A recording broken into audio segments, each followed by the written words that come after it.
Welcome back to another episode of Kicked, your weekly journey through the wacky, wild, and wonderful world of gaming on Kickstarter. I'm your host, Amy Elyse Brighter, and as always, we've got 3 new games to talk about this week, so without further ado, let's get started.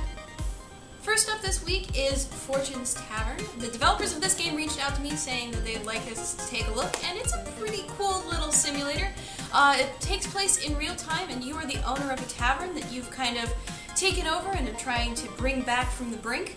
You basically will be able to renovate the tavern, expand, you can build things like fighting pits, so if you want to make a little extra money over some duels going on in your tavern, you have that option. You'll be able to open up different living spaces, so you can bring in different adventurers from different backgrounds who may have different preferences. And by funding these adventurers' quests, they'll sometimes bring back a couple treats for you as well. Everything from recipes to put on your menu, to different trinkets you can show off in your hotel lobby. Basically, as you fix up and expand the tavern, you'll also be able to enlist some of your residents to accompany you into the mysterious basements, where you can find out some of the secrets of the tavern's previous owner, and you'll be able to meet and watch all your different NPCs. Each one will have its own name and backstory, and you may end up having a couple marriages under your roof as well. They've got just over £2,000 funded so far. They're aiming to hit £2,800, and they've got 14 days left to go on their campaign. So if you'd like to see this game come to life, I highly recommend giving them a look. Our next game has already hit its funding goal, but they're looking to make a few stretch goals still come to life. The game is called That Which Sleeps, and it's an interesting variation on the God game. Instead of playing a benevolent ruler, you are playing one of the ancient ones who is out to seek the world's destruction.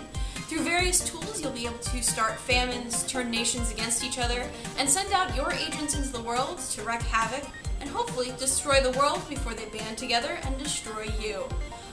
Basically all sorts of different things. You'll be able to pull strings, send different people out, and basically some of their stretch goals are going to be able to have dueling evils, so if you want to try to destroy the world before someone else beats you to that job, and you can also eventually have an endless mode if you're interested in backing them to that level. They're currently at $35,000 funded. They were only looking for $12,000, and they have 17 days left to go to make this campaign happen. So if you're interested in checking this game out and maybe look at some of the backer rewards they have in store, I highly recommend checking their campaign out. Our final game this week is called Elegy for a Dead World, and it's a storytelling game. You are an explorer kind of traveling through these different dead civilizations that have left different things behind. The civilizations, there's 3 of them, are based off of the writings of Byron, Shelley, and Keats. Each one of them had some pretty distinctive words about the end of times, and you're going to be investigating some worlds based upon their writings.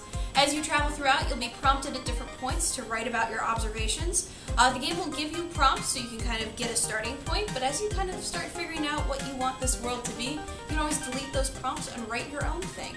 So as you explore, you'll be writing your own story and trying to figure out just what happened there. There's a lot of creativity in store for this game, and if you're interested in writing and want to kind of create your own story as you go through, I highly recommend giving this game a look. They have $24,000 raised, they're aiming to hit $48,000, so they're just about halfway there, and they have 15 days left to go on their campaign. As always, I've linked the campaign in the description below. Well guys, that's all I have for you this week. As always, the campaigns are all linked in the description below, and also below you'll be able to find links to my Twitter page, as well as the Twitter and Facebook page for Invisible Gamer.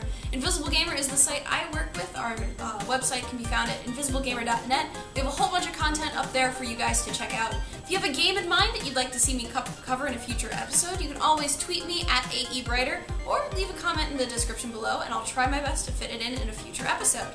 That's all I have for this week, guys, so I'll see you next week.